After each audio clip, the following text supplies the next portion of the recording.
출애굽기 33장 1절에서 11절까지의 말씀 한 절씩 교독하겠습니다. 여호와께서 모세에게 이르시되 너는 내가 애굽 땅에서 인도하여 낸 백성과 함께 여기를 떠나서 내가 아브라함과 이삭과 야곱에게 맹세하여 내 자손에게 주기로 한 그 땅으로 올라가라.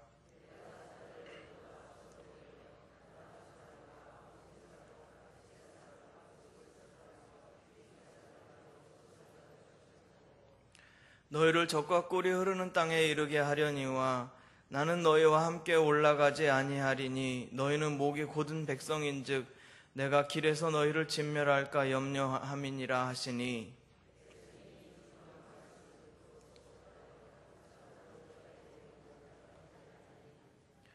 여호와께서 모세에게 이르시기를 이스라엘 자손에게 이르라 너희는 목이 곧은 백성인즉 내가 한순간이라도 너희 가운데에 이르면 너희를 진멸하리니 너희는 장신구를 떼어내라. 그리하면 내가 너희에게 어떻게 할 것인지 정하겠노라 하셨음이라.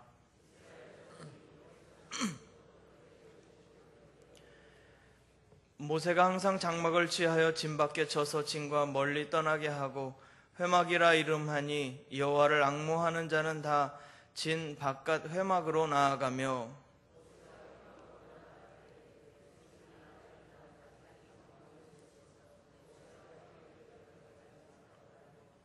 모세가 회막에 들어갈 때에 구름 기둥이 내려 회막문에 서며 여호와께서 모세와 말씀하시니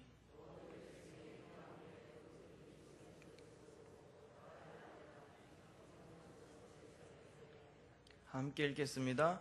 사람이 자기의 친구와 이야기함 같이 여호와께서는 모세와 대면하여 말씀하시며 모세는 진으로 돌아오나 눈의 아들 젊은 수종자 여호수아는 회막을 떠나지 아니하니라. 아멘.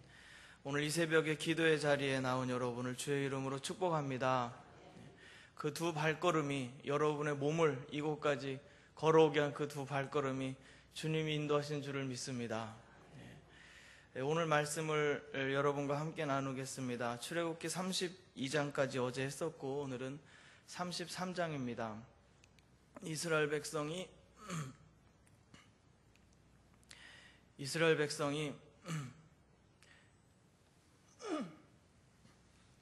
죄송합니다.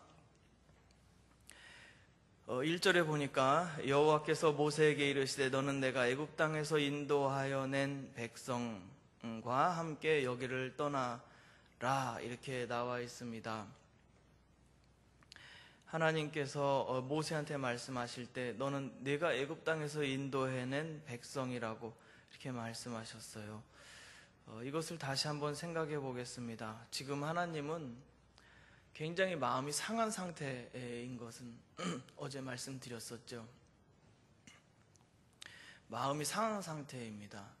그러니까 모세와 시내산 꼭대기에서 하나님 마음속에 있는 것들을 다 보여주시고 그 백성 가운데 거하기 위해서 성막을 보여주셨다고 했었죠. 10가지 계명, 10가지 말씀들을 주시고 그리고 거기에 성막을 그 백성 한가운데 거하시기 위해서 성막을 디자인하신 그 마음속에 디자인하신 것들을 모세에게 보여주고 계실 적에 백성들은 산 아래에서 황금 송아지를 만들어 놓고 그 난리를 친 겁니다. 그러니까 어떻게 생각을 해보면 혼인증서를 이렇게 결혼하면 혼인증서를 쓰지 않습니까? 그럼 혼인증서를 잉크로 썼는데 아직 그 잉크가 마르기 전에 아내가 다른 남자와 바람난 것과 같은 거죠. 아직 돌판을 갖고 내려오기도 전에 아직 성막이 그 백성 한가운데 세워지기도 전에 그 백성은 이미 하나님을 떠나버린 거예요. 그러니까 혼인증서 잉크가 마르기도 전에 다른 남자와 가늠한 여인과 같은 상태였던 겁니다. 그래서 모세가 정말로 하나님 앞에 너무나 큰 죄를 지었다라는 것을 모세 혼자 알았다는 거. 그래서 하나님 앞에 혹시나 용서함 받을 수 있을까 해서 그 백성의 죄를 그 어깨에 지고 하나님 앞에 올라갔었던 거죠. 그런데 하나님이 이렇게 말씀하시는 거예요. 네가 인도하여 낸 백성, 이렇게 말씀하시는 겁니다. 이 백성을 향해서 말씀하실지, 모세야 내가 인도해낸 백성을 데리고 가라, 이렇게 말씀하시는 겁니다. 그러니까 마음의 거리가 이미 하나님의 마음이 상하셨고 이 백성들에 대해서 너무 실망하셨다는 것이 느껴지는 거죠. 네가 인도해낸 백성 내가 데리고 들어가라, 이렇게 말씀하시는 겁니다.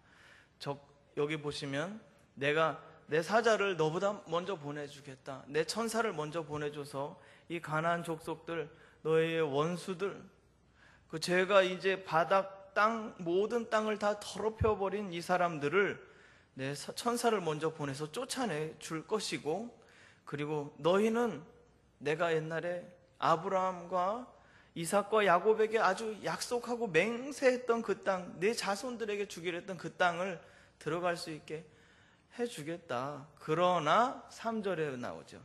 나는 너희와 함께 올라가지 않겠다, 이렇게 말씀하시는 겁니다. 하나님이 같이 가지 않겠다. 그리고 대신 약속했던 것은 내가 지켜주겠다. 이 생각을 해볼까요? 남편이 월급은 주겠다. 그리고 같이 살지는 않겠다. 이거 좋아하시네. 아니, 이게 제가 의도한 게 아닌데, 그런 거는. 예. 월급만 주고 남편 안 보이면 더 좋아하시다니, 이럴 수가. 그렇군요. 제가 예를 잘못 들었습니다. 제가 얘기를 가끔 들어보니까 1식이, 2식이, 3식이가 있다 하시더군요. 하루에 한 번 먹는 남편이 1식이고 2번 먹는 2식이, 3번 먹으면 3식인데 그게 가장 큰 잘못을 범하는 것이라고, 이렇게 하루 3번 꼬박 집에서 밥을 먹는다면. 그런데 여러분 보십시오. 이스라엘 백성들이 그게 있습니다. 하나님이 이들을 구원하셨습니다. 그렇죠. 이집트로부터 구원하셨어요.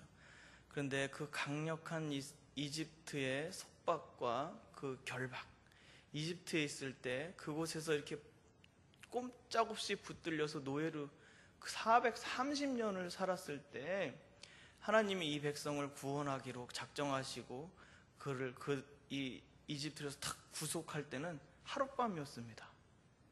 그렇죠. 430년간 기도해가지고 하나님이 이들을 딱 구속해내는 순간은 6월절 하룻밤이잖아요. 그날에 이집트의 모든 장자들이 다 죽었었습니다. 그리고 그 하룻밤 사이에 도망쳐 나와서 이집트로부터 탈출했던 거죠. 그렇죠. 구속은 한순간이었어요. 그런데 놀랍게도, 정말 놀랍게도 그들이 430년간 이집트에서 노예 생활을 했을 때 이 정신과 마음과 모든 것에 이집트의 문화와 습관과 노예의 근성이 하룻밤 사이에 같이 빠지지 못했다는 거. 네. 그래가지고 보세요. 이집트에서 섬겼던 황금 소상, 그거를 나와서 동일하게 또 이것이 우리를 인도해낸 여호와다라고 섬기지 않았었습니까? 네. 금방 하나님과 모세가 잠깐 산꼭대기에 있는 사이에, 그 사이에 그런 행동을 했다는 거. 그러니까 이들은, 이 백성들은 지금 구속은 완전하고 한 번에 1회에 완전한 구속을 받았지만 아직 이전에 살아왔던, 노예로 살았던 그 삶의 습관과 삶의 방식들은 벗어나지 못했다라는 것을. 그리고 그것이 하나님의 마음을 어떻게 했다고요? 아프게 했다는 것을 기억하셔야 됩니다. 그래서 성경은 이렇게 말합니다. 우리가 말씀을 계속해서 들어야 하는 이유는 우리가 받은 구원과 구속이 부족하거나 더 무엇을 필요로 해서가 아니고, 무엇입니까? 우리가 완전히 구속받았고 자유하게 되었다라는 것을 계속해서 들으면서 우리가 이전에 노예 생활했던 그 노예 근성, 노예로 살았던 라이프 스타일, 이런 것들을 하나하나 다 계속해서 버려내는 작업들이 필요하다는 겁니다. 그리고 그것은 이전의 생활 습관들은 하나님을 슬프게 했었던 것이고, 이제 그것들을 하나하나 벗어내고 버려낼 때 우리는 누구를 기쁘시게 할 수 있다는 것을 볼 수 있을까요? 우리 하나님을 기쁘시게 해드릴 수 있다는 겁니다. 예. 그래서 하나님의 말씀을 우리가 들어야 돼요. 듣는 것은 보십시오. 또 흥분하게 되는데, 이집트에 옛날에 살았을 때는 파라오, 제가 말씀드렸죠. 이 파라오를 섬겼었습니다. 그렇죠. 이집트 왕을 섬겼습니다. 그러나 그 파라오는 사람의 모습을, 사람이지만 그 머리에 무엇을 쓰고 있었습니까? 이 관을 쓰고 있었는데 관의 모양이 뭐였죠? 코브라, 뱀입니다. 뱀 대가리가 이렇게 탁 위에 나와 있고, 수염이 이렇게 있잖아요. 이게 뱀 몸뚱이고, 이 코브라, 이 백그라운드가 탁 있는 거잖아요. 사진을 준비해 올 걸 그랬나? 다 아실 줄 알고 그냥 넘어가려고 그랬는데, 파라오 여러분 아시죠? 뱀이었습니다. 그러니까 파라오를 섬겼다, 이집트 왕을 섬겼다라는 그 말 이꼬르 뱀을 섬겼다는 겁니다. 파라오의 노예가 되었다는 말 이꼬르 뱀의 노예가 되어 있었다. 그들은 결박 가운데 있었고 하나님을 예배할 수 없는 자리였으며, 그렇죠, 노는 날이 없었으니까. 그리고 또 하나님의 음성을 들을 수 없는 곳에 있었다는 거예요. 하나님이 그 전까지는 히브리 잡족이었으나 그 출애굽을 시킨 이후에 이 사람들은 이스라엘의 아들들로 하나님이 바꿔주시지 않습니까?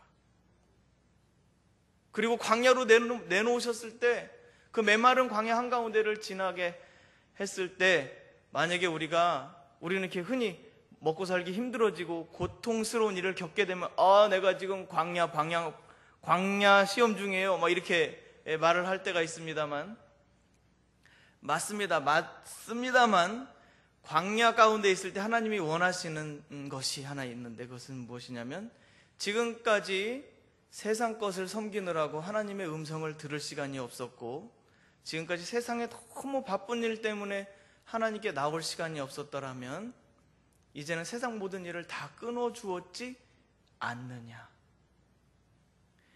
나에게 나오기를 내가 원하노라. 그 음성을 들어야 광야에 의미가 생기는 겁니다.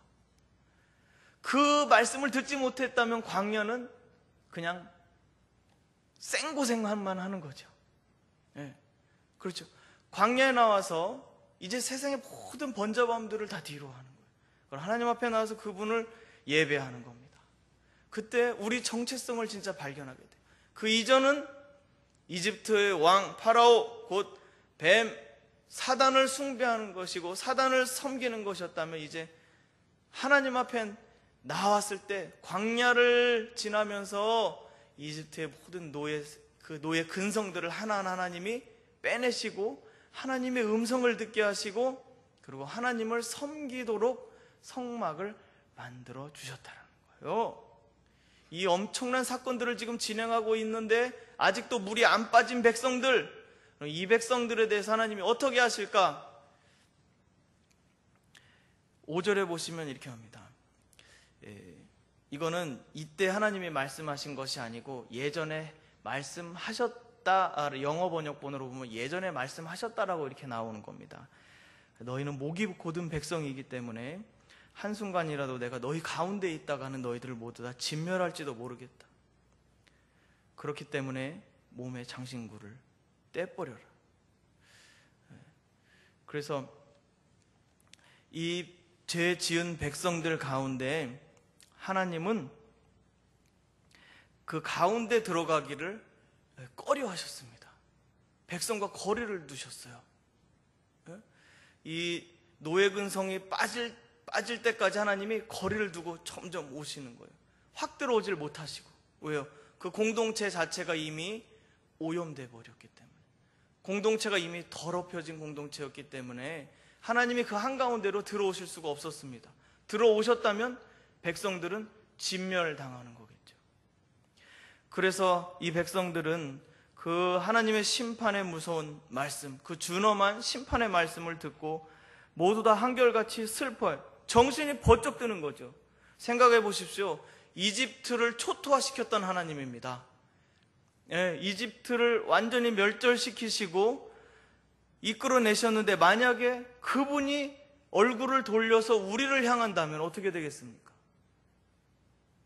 그 수많은 사람들을 죽이셨던 그 분이 돌변해서 우리를 죽이신다면 어떻게 되겠습니까? 얼마나 두려운 일이 되겠습니까? 그렇기 때문에 하나님의 그 심판의 말씀 앞에서 이스라엘 사람들은 그 앞에 통곡하며 몸을 단장하지 않았습니다. 그래서 모든 장신구들을 다 떼어내버렸습니다.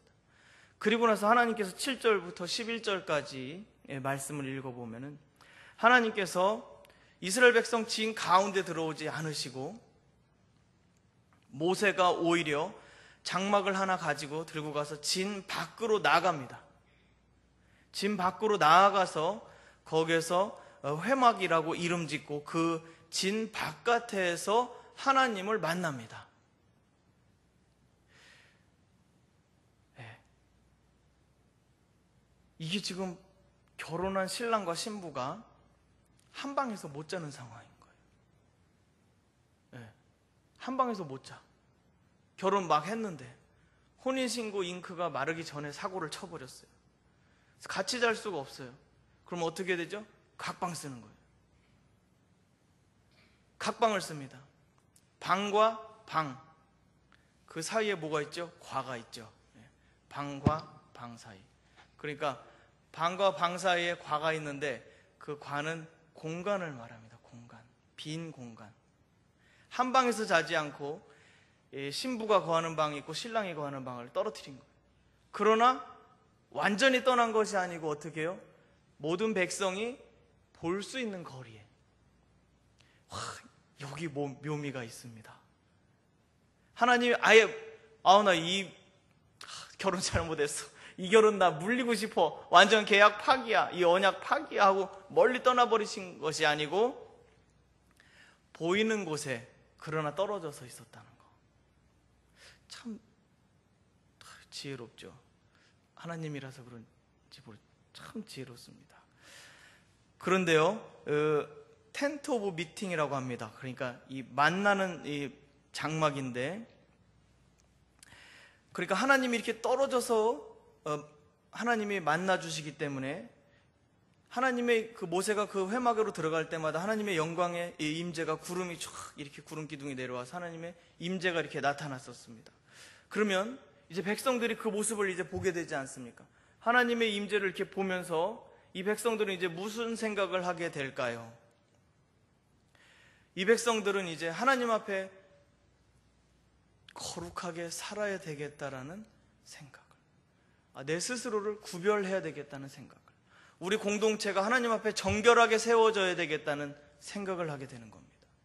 그리고 지금 황금 소상을 만들어 놓고 그곳에 예배했었다면은 이제 하나님이 우리와 함께 계시지 않고 여기 멀리 잠깐 앞에 떨어져 계시다면은 이제 이스라엘 백성들의 마음은 어디로 향하느냐면 그 마음을 돌이켜서 하나님께로 돌이키게 됩니다.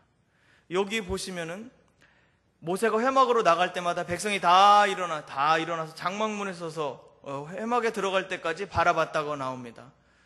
그렇죠. 만나 먹고 있으니까 별로 할 일은 없었겠죠. 그러니까 다 모세가 들어갈 때마다 텐트 앞에 다 나와서 다 보고 있는 거예요. 그리고 모세가 들어갈 때까지 기다리고 있었고, 구름 기둥에 내려와서 회막문에 섰을 때 모세가 그 안에서 하나님과 이야기 나누고 있을 때 모든 백성이 다 일어나서 10절에 보니까 각기 장막문에 서서, 그러니까 자기 집 장막 앞에 서서 하나님께 무엇을 드렸느냐면 예배했습니다. 그분을 경배했었습니다.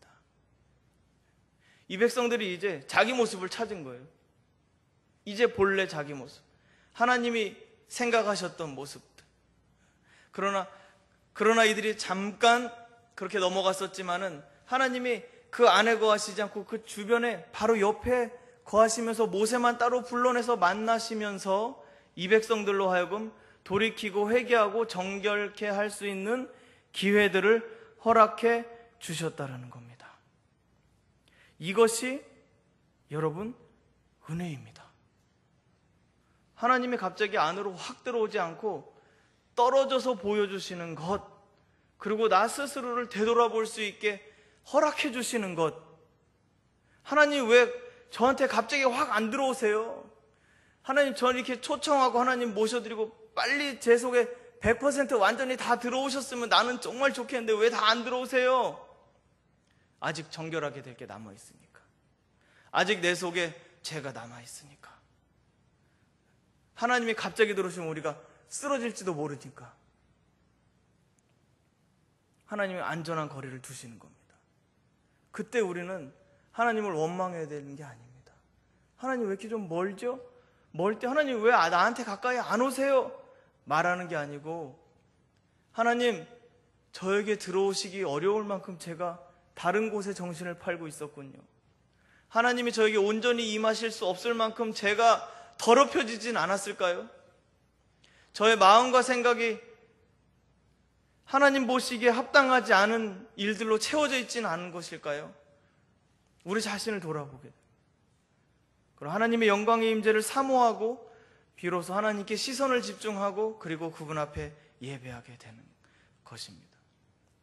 하나님이 약간 조금 떨어져 있다고 느끼실 때 여러분, 우리가 해야 될 일은 바로 우리 자신을 돌아보는 일이고, 또 하나님께서 우리 가운데 온전히 거하시도록 우리 자신을 정결하게 하는 일입니다. 오늘 하나님 앞에 나오셨습니다. 그리고 하나님께서는 여러분을 어둠의 나라, 어둠의 왕국, 사단의 왕국에서 여러분을 건져내셔서 사랑하는 아들의 나라로 옮기셨습니다. 그 빛의 나라로 옮겨버리셨습니다. 그 구속은 한 번이요 영원한 효과를 나타냅니다. 그러나 이제 우리에게 남은 것은 옛날에 노예로 있었을 때, 사단을 섬겼을 때, 어둠의 왕국에서 있었을 때 모든 습관들을 버리는 것. 하나하나 점검해서 그 땅에 있었을 때 모든 더러운 악한 습관들을 하나하나 찾아내어 버리는 것. 하나님 앞에 정결하게 세워지는 것. 그것이 하나님이 우리에게 원하시는 것이요, 하나님을 기쁘시게 하는 일인 줄을 믿습니다. 오늘 하루에 말씀을 놓고 기도하시면서 그런 것들이 하나하나 떠올려지는 은혜가 있어서 여러분이 하나님이 주시는 더 큰 자유함 가운데, 하나님이 주시는 더 큰 기쁨 가운데로 들어가시기를 간절히 축원합니다. 기도하겠습니다.